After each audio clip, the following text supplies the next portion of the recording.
Social media is a very powerful tool, but we're here because every parent I know, and I think every parent in America, is terrified about the garbage that is directed at our kids.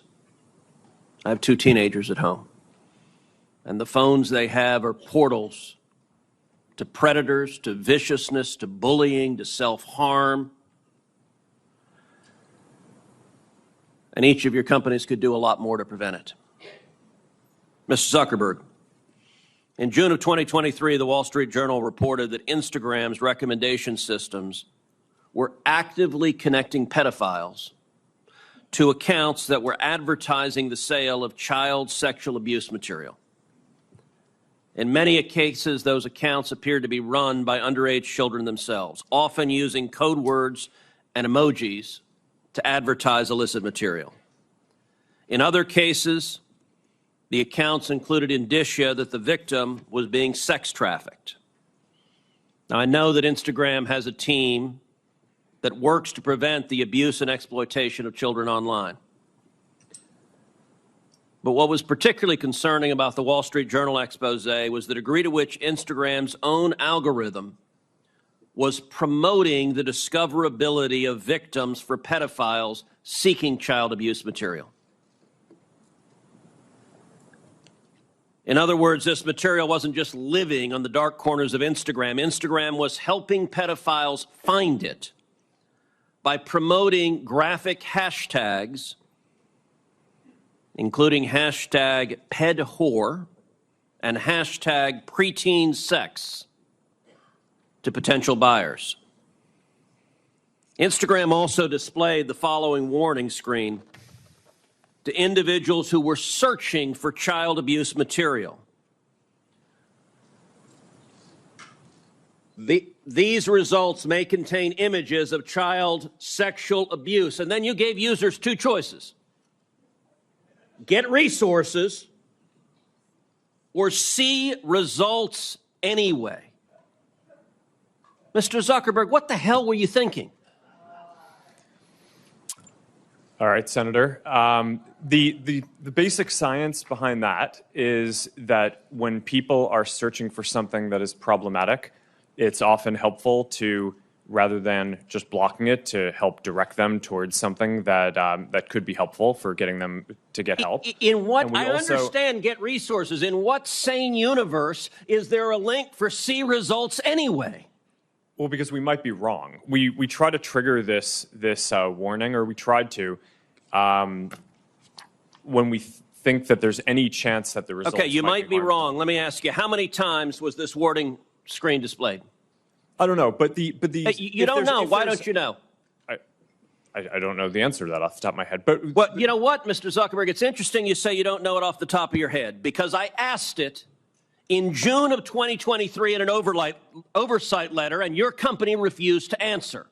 Will you commit right now to, within 5 days, answering this question for this committee?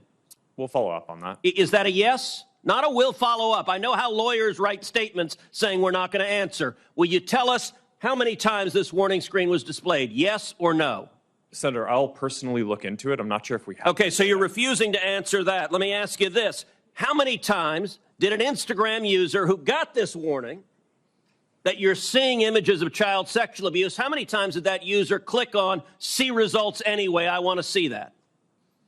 Senator, I'm not sure if we stored that, but I'll personally look into this and we'll follow up after. And what follow-up did Instagram do when you have a potential pedophile clicking on, I'd like to see child porn? What did you do next when that happened? Senator, I think that an important piece of context here is that any context that we think is child sexual Mr. Zuckerberg, abuse, that's called a question. What did you do next when someone clicked, you may be getting child sexual abuse images, and they click see results anyway? What was your next step? You said you might be wrong.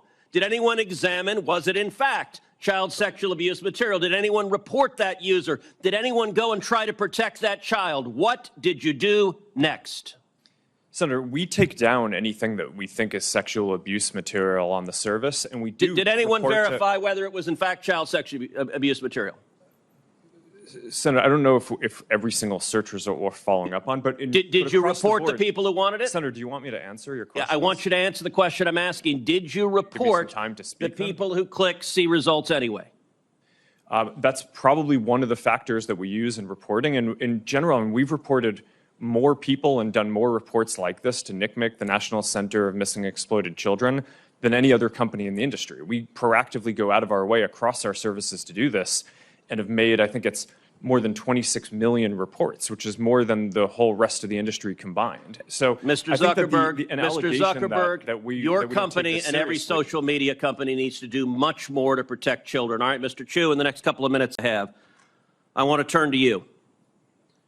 You're familiar with China's 2017 National Intelligence Law, which states, quote, all organizations and citizens shall support, assist, and cooperate with national intelligence efforts in accordance with the law and shall protect national intelligence work secrets they are aware of. Yes, I'm familiar with this. TikTok is owned by ByteDance. Is ByteDance subject to the law? For the Chinese businesses that ByteDance owns, yes, it will be subject to this, but TikTok is not available in mainland China. And Senator, as we talked about in your office, we built Project Texas to put this out of reach. So ByteDance is subject to the law. Now, under this law, which says shall protect national intelligence work secrets they are aware of, it compels people subject to the law to lie, to protect those secrets. Is that correct? I cannot comment on that. What I said again is that we have moved it out of reach. Because you have to protect those secrets? No, Senator, TikTok is not available in mainland China. We have moved the data into an American cloud infrastructure. But TikTok is controlled by ByteDance, which is subject to this law. Now, you said earlier, and I wrote this down, we have not been asked for any data by the Chinese government, and we have never provided it. I'm going to tell you, and I told this when you and I met last week in my office, I do not believe you. And I'll tell you, the American people don't either. If you look at what is on TikTok in China, you are promoting to kids science and math videos, educational videos, and you limit the amount of time kids can be on TikTok. In the United States, you are promoting to kids self-harm videos and anti-Israel propaganda. Why is there such a dramatic difference? Senator, that is just not accurate. There's not a difference between what kids see in China and what kids see here? Senator, TikTok is not available in China. It's a separate experience there. What I'm saying is... But you have a company that is essentially the same, except it promotes beneficial materials instead of harmful materials. That is not true. We have a lot of science and math content here on TikTok. There's so much of it. I created a STEM feed for 100 billion views. Let me point to this, Mr. Chu. There was a report recently that compared hashtags on Instagram to hashtags on TikTok, and what trended, and the differences were striking. So, for something like hashtag Taylor Swift or hashtag Trump, researchers found roughly 2 Instagram posts for every one on TikTok. That's not a dramatic difference. That difference jumps to 8 to 1 for the hashtag Uyghur. And it jumps to 30 to 1 for the hashtag Tibet.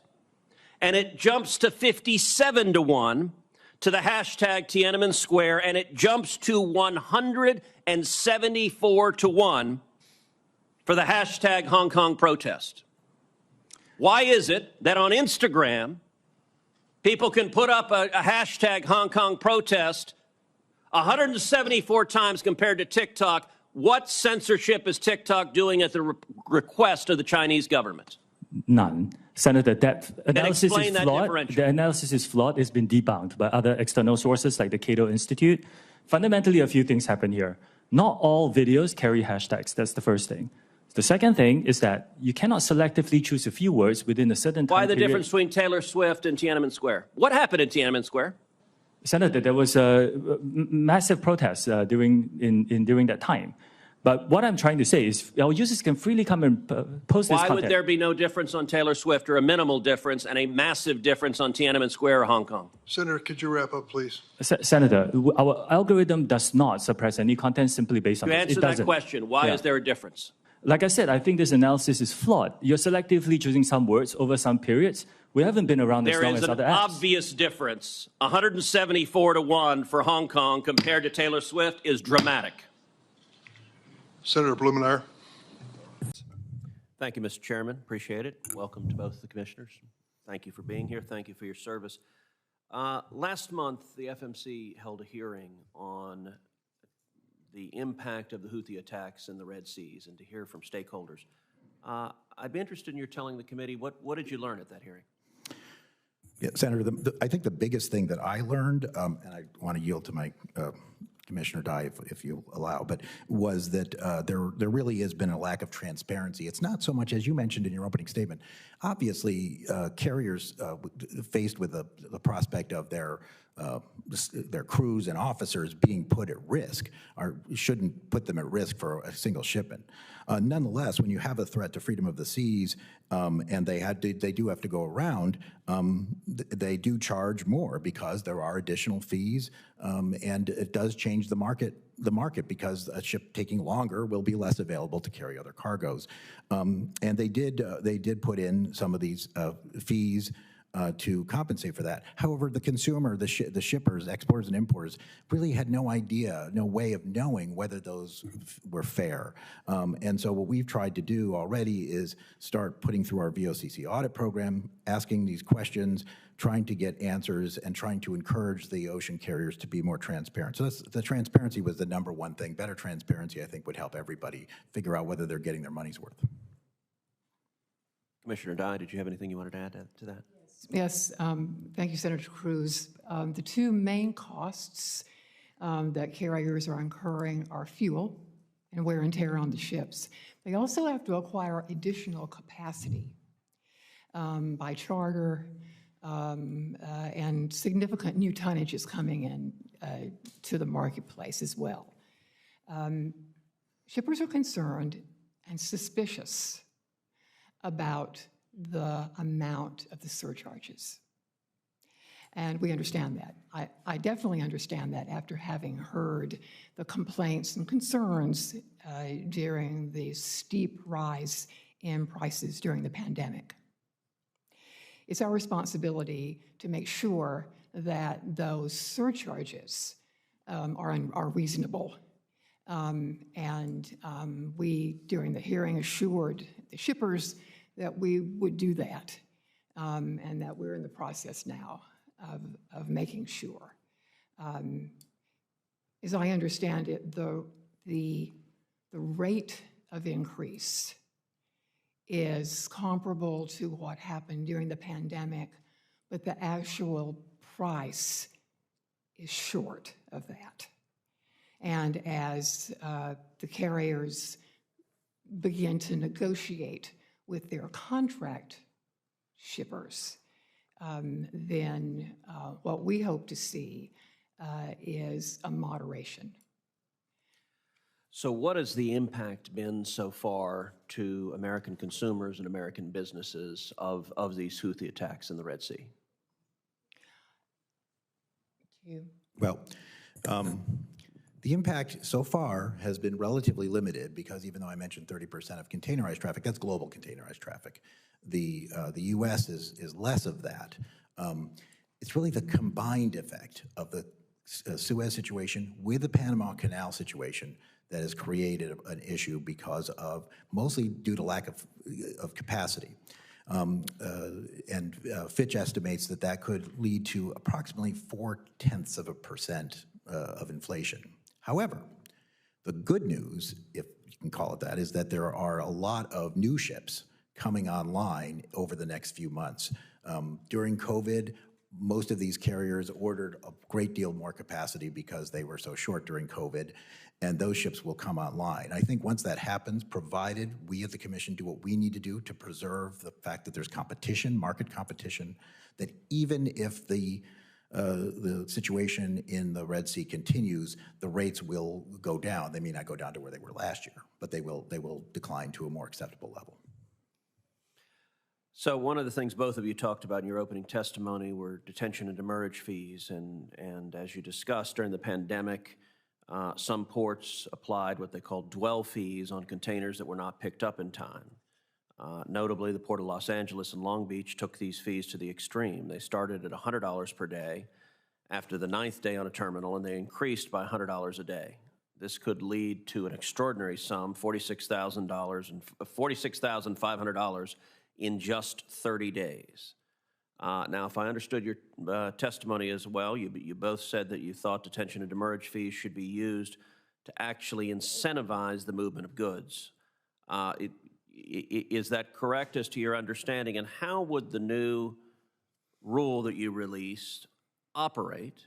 Port of Los Angeles and Long Beach have rescinded the dwell fees, but if they had stayed in place, how would the new rule have impacted those fees? The fees were not described as demurrage and detention fees. But our position was if it walks like, quacks like, demurrage and detention, it's subject to our rules.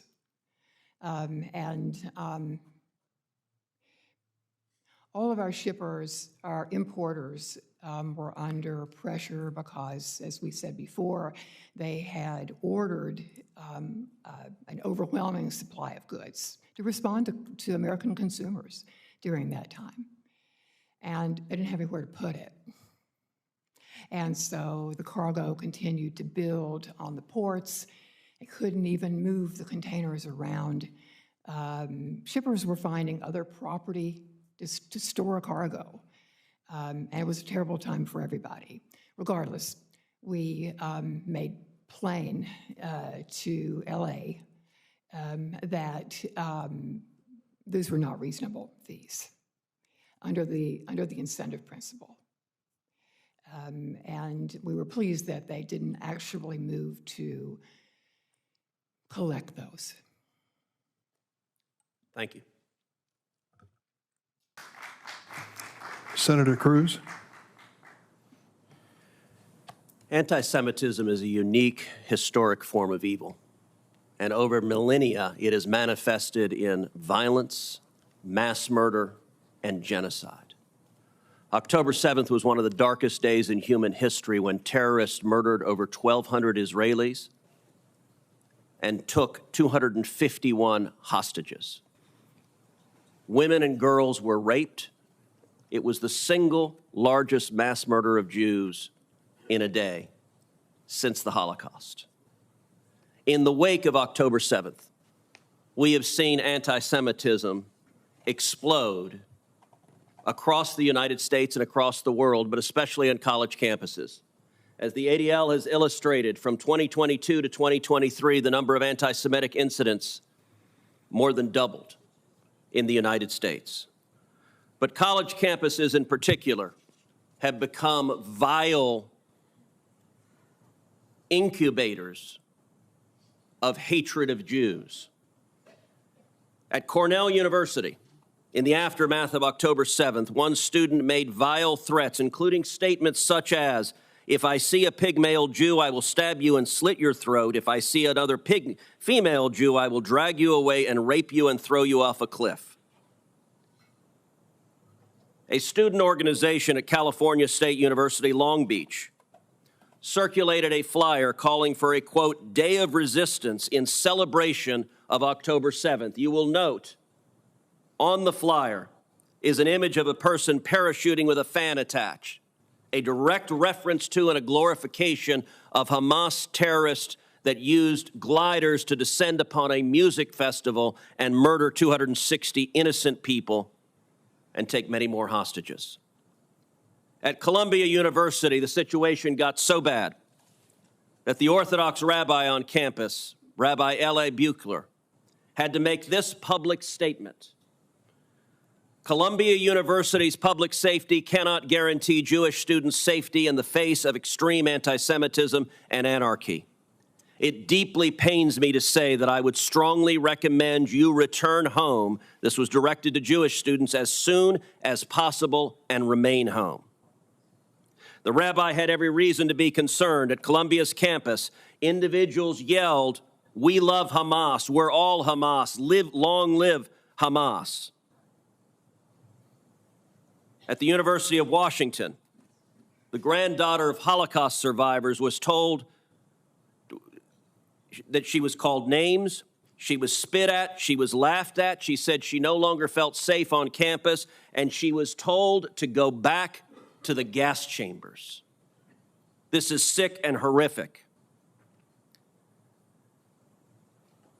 At Columbia, when Jewish students were engaged in displaying the American flag and the Israeli flag, another student wearing a mask, because these protesters are oh so brave, they almost always cover their face, held up a handwritten sign saying Al-Qassam's next target. Al-Qassam is the military arm of Hamas. According to social media, this particular student is a wealthy student from Georgia. She's not Palestinian, but she has been taught lies and hatred, and she feels perfectly comfortable advocating the murder of her fellow students at Columbia. At MIT, students have reported they feel unsafe to go to class. And the MIT president has said that she would not discipline the students making those threats, because if she did, they risk losing their visas and being deported. Throughout all of this, the Biden-Harris administration has been utterly absent. Does anyone doubt if the Klan were on college campuses terrorizing African-American students, threatening African-American students, that we would see the FBI there, that we would see prosecutors there, that we would see federal funding cut off to universities? Of course we would, and we should. But when it comes to anti-Semitism, the Democrats have a problem. I would note, this is occurring in blue states with blue governors because the Democrat Party is terrified of the pro-Hamas wing of their party. In states like Texas and Florida, we don't allow this. At the University of Texas, when violent protesters threatened Jewish students, police officers arrived and arrested them. That's what happened when you enforce the law. Every Republican member of this committee asked the chairman to hold a hearing on anti-Semitism in February. And yet we don't get a hearing on anti-Semitism. We get a hearing generically on hate, because this administration, and this is the kind of anger and hate that is encouraged. You're now seeing the hate manifesting right here. Interestingly enough, Please, the committee will come to order. The senator is recognized to finish his remarks. So we now have a demonstration of anti-Semitism. We have a demonstration of the hate. Rabbi Goldfelder, let me ask you, has the Biden administration cut off the funding of any of the colleges that have allowed this hate? Have they indicted anyone for funding these violent protests? Have they indicted the people paying for the matching tents? Or have they sat there silently, and have the universities sat there silently while their students are terrified to go to class? They have not indicted anyone. They have not indicted anyone. Has any university had their funding cut off for allowing this sort of violent intimidation? Not a single university. I can tell you this, next year, if there is a Republican expired. majority on this committee, you will see real leadership. And next year, if there's a Republican administration, you will see people prosecuted for this sort of violence. This is being tolerated with the looking away, the blind eye being turned from this administration and this Department of Justice. And it is utterly disgraceful. And under Title VI, any university that allows this should have their funding cut off. Senator's time has expired. I would make a note for the record. This hearing is about hate. It includes anti-Semitism as well as hatred towards other people. I would also point out that the previous chair of the committee from the other side of the table didn't hold a single hearing on anti-Semitism or hate crimes. I've held multiple hearings addressing this subject since becoming chair, including a hearing shortly after the January 15th, 2022 synagogue hostage crisis in Colleyville, Texas, which featured testimony from the synagogue's rabbi. Senator Welch. Thank you. Thank you for holding this hearing. The senator from Texas, I was with you in your indictment of all those horrendous anti-Semitic things that happened. You lost me when it seemed like you veered into a blame game. I think every single one of us here is horrified about hatred and violence towards a person because of what they believe or who they are. Now, in Vermont, we're pretty proud of being a tolerant state, but we have suffered significantly with anti-Semitic activity. It's horrifying. One of the things that's really terrifying to me is that when folks want to go to their synagogue, they have to have police security. You know, when I grew up going to Holy Name Grammar School, we didn't know what that was. We just went to church. And in Vermont, we had 3 young Palestinian men who were home visiting a grandmother for Thanksgiving. They were out walking. They were speaking Arabic. They had on a keffiyeh. They got shot. They got shot. I'm horrified at what has happened to them. I am horrified at the anti-Semitic escalation towards wonderful Vermonters who are Jews and what they have to endure and the insecurity that they feel.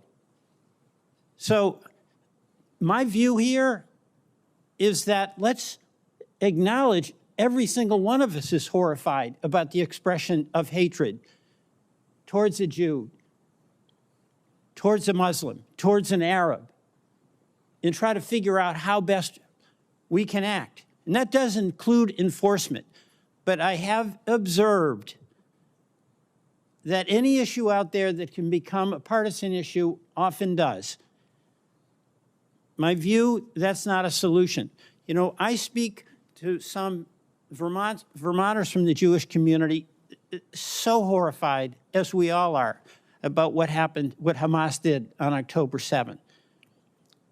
We have a teacher who had a student and was killed on October 7th, and she posted about it and suffered enormous online harassment. But when they had these 3 college boys who were just home for Thanksgiving, and they got shot. I mean, all of us are absolutely horrified by that. And people who commit crimes, particularly hate crimes, they should be punished. But that should be, whether it's on campus, whether it's on the streets of Burlington, whether it's at a synagogue, we all have that obligation. Because that hatred is so corrosive to all of us and to our society. And if we, as a society, can't accept the collective responsibility that we each have for the well-being of one another, then it's not going to work. So, Mr. Chairman, I appreciate the hearing, and I want to thank the witnesses, because you're struggling with it day by day. You're trying to help us find a way forward. But it's not going to be just a law that we pass. It's not just an indictment that we prosecute, and those things should be done. But it's going to be much more a collective responsibility that we have as citizens to one another. And let me just ask each of you what you think. What advice? Senator Cruz. Thank you, Mr. Chairman. The nub of the Democrats' argument today is that the concept of presidential immunity is somehow unprecedented, is somehow remarkable. That claim is utterly ahistorical and disconnected from the entire constitutional history of the Republic. General Mukasey, before 2023, how many times has the President of the United States been indicted? None. Before 2023, how many times has a former President of the United States been indicted? None. In the last 2 years, how many times has President Donald J. Trump been indicted? 4 times, I believe. Now, many presidents of both parties have engaged in controversial actions, and yet none of them have been indicted. Let me ask you, General Mukasey, if a private citizen were to erect an internment camp and to forcibly kidnap American citizens, to single them out because of race, and to imprison them based on their race, would that private citizen be subject to criminal prosecution? Would. When President Franklin Delano Roosevelt did the exact same thing and erected Japanese internment camps, was FDR prosecuted? He was not. Let me ask you, similarly, if a private citizen were, say, to detonate a nuclear weapon over a city and kill over 140,000 people, and then if that private citizen a few days later detonated another nuclear bomb over another city and killed 75,000 people, could that private citizen be criminally prosecuted? He would. Was President Harry Truman prosecuted for detonating nuclear weapons over Hiroshima and Nagasaki? He was not. All right, how about this? If a private citizen launched a weaponized drone and killed a United States citizen, could that private citizen be criminally prosecuted? He would. Was President Barack Obama criminally prosecuted when he killed United States citizens using drones without notice and without due process? He was not. Although, as far as due process is concerned, I believe the comment of my successor to that question was that Anwar al-Awlaki got, quote, all the process that was necessary. Well, although I suspect he might disagree with that assessment were he able to present his case. Right. All right. Let's contrast that with the rules that govern other federal officials. You were a judge for 19 years. As a federal judge, did you have immunity from your official acts? For my official act, yes. Do federal prosecutors have immunity from their official acts? They do. Now, the distinction between official acts and personal acts is not a terribly shocking distinction. Under the decision of Trump versus United States, if any president walks onto the sidewalk and just shoots a citizen, is that president liable to be prosecuted? He is. How about this? If a president steals funds from his campaign, does that president face criminal liability? He does. How about this? If a president sexually assaults, let's say, an intern in the Oval Office, is the president subject to criminal prosecution for that? He could be. So that distinction, again, is not a shocking distinction. The Founding Fathers vested the executive power in a single president of the United States. What we have seen in the last 2 years is we have seen Democrats deliberately weaponizing the Department of Justice and our legal system to target their political opposition. It is not an accident that every indictment against President Trump was brought by a Democrat and was brought after he announced his campaign for President of the United States. Understand, the target of those indictments was not ultimately President Trump, it was the voters. It was prosecutors who were terrified that the voters would choose to re-elect President Trump. One of the great things about the United States is we're not a banana republic. Since 2000, the nation of Pakistan has had 6 former prime ministers prosecuted and convicted. Brazil has had 3 former presidents arrested and imprisoned. Last year, Nicaraguan President Daniel Ortega arrested, charged, and imprisoned 40 political opponents. General Mukasey, you were Attorney General of the United States. Is it the proper role of the Department of Justice to prosecute and target the political opponents of whoever happens to be President of the United States? It is most assuredly not. Thank you. Senator Blum.